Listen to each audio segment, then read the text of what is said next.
me permets de... Bien sûr. Du coup, sur ça, là, c'est intéressant, je pense prie. que... pour moi, ça sonne comme un deuxième niveau à franchir, c'est-à-dire on va aussi se demander est-ce que la personne en face, la structure et le poste, en fait, est-ce que ça me correspond? Comment on ouvre cet espace-là dans l'entretien? C'est-à-dire où finalement, c'est pas juste l'autre qui m'interroge, comme tu disais, un interrogatoire, mais c'est un échange où on voit est-ce que finalement on est un bon match, peut-être? Comment amener ça de manière respectueuse et sans peut-être paraître, cherche le mot, arrogant, peut-être? Bien sûr. Ouais. Bien sûr. Alors, il y a deux éléments. Je répondrai ça se fait en deux points. Alors, il y en a plein d'autres, mais deux points principalement, de mon point de vue. Un entretien de manière traditionnelle commence vraiment très souvent par cette question de « présentez-vous ». Il faut que cette présentation, que ce pitch, puisse laisser à l'employeur, à l'intervieweur, entre guillemets donc, la possibilité de poser des questions précises sur les projets. D'accord? Donc on se présente rapidement, ça dure 1 minute, 1 minute 30.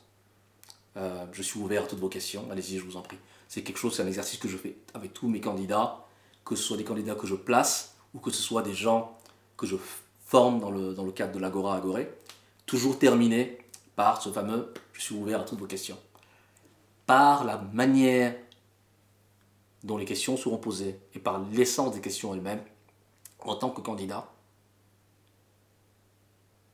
on a un dévoilement de ce qu'est la personne qui est en face et de ce qu'est l'entreprise. Premièrement. Deuxième point, donc, sans poser de questions, en laissant l'autre poser des questions, on comprend ce qu'il est en quelque sorte. D'un point de vue professionnel, j'entends. On comprend ce que la boîte est professionnellement.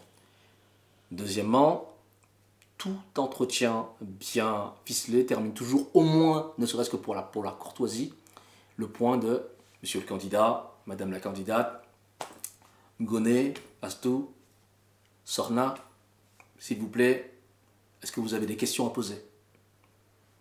Il faut toujours être... Alors, là, ça tombe bien. Toujours avoir... Moi, je l'ai depuis... j'ai un carnet, j'en ai 6 par an. En moyenne. Je dis à absolument toutes les personnes avec qui j'échange, qui vont aller en entretien, ayez toujours un petit carnet que vous avez préparé votre travail et que vous amenez de manière explicite en entretien. Ça fait partie de votre pense-bête. Alors, maintenant, les gens sont avec des tablettes. Moi, je suis un peu à l'ancienne. Il y a toujours un moment où on va poser cette question-là. Vous allez avoir l'opportunité de poser des questions. C'est votre tour. Et vous avez préparé votre entretien.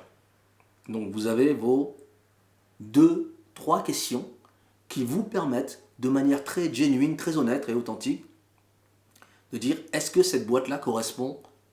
C'est ce que vous dites en fait. Quand on vous donne le bâton, le témoin, on vous dit posez vos questions.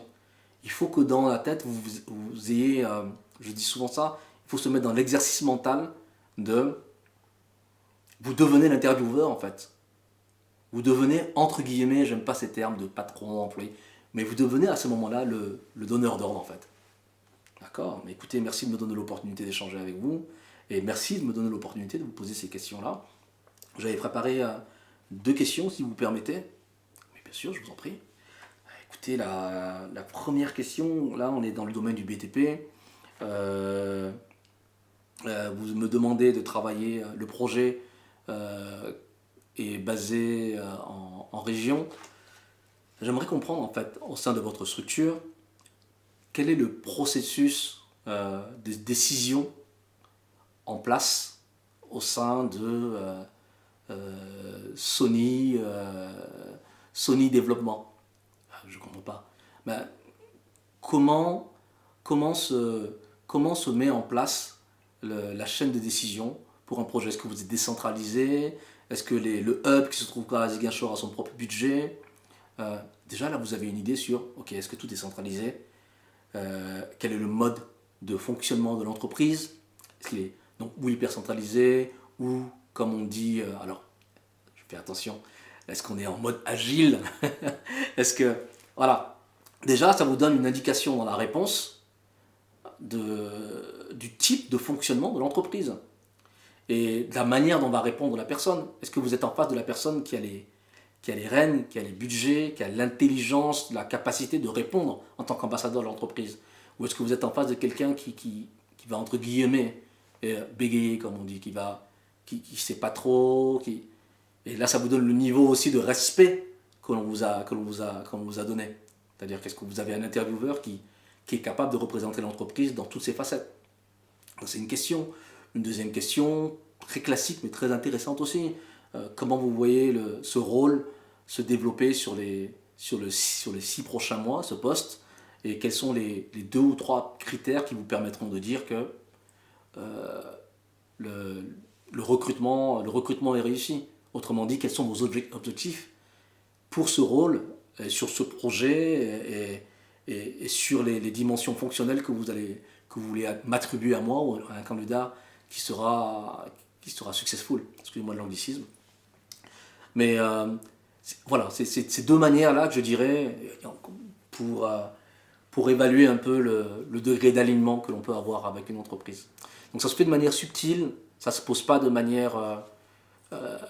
c'est-à-dire ça se pose sur la table, mais encore une fois, toujours dans le flow, dans cette logique d'échange.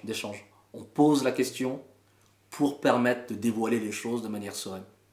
D'accord. Donc un échange qui révèle des choses, mais de manière subtile, quoi. Exactement. J'aime bien l'idée de révélateur. Je suis un passionné de photos, comme toi aussi. Des questions ouvertes qui révèlent. Exactement. Exactement.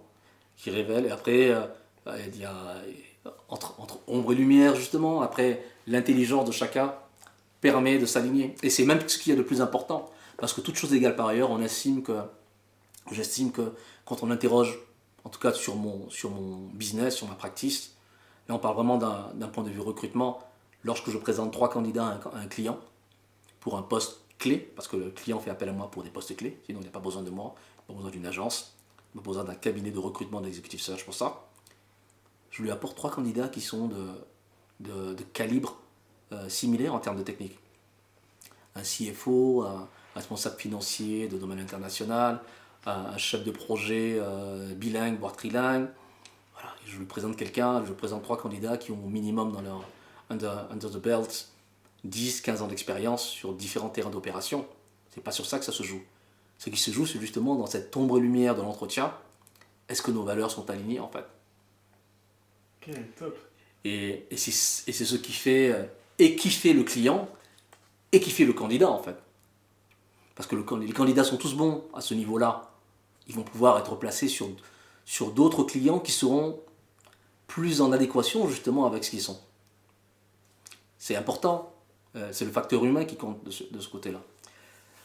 Et ça joue aussi bien sur la partie, j'ose l'avouer, enfin j'ose le dire de manière très claire, même de junior en fait.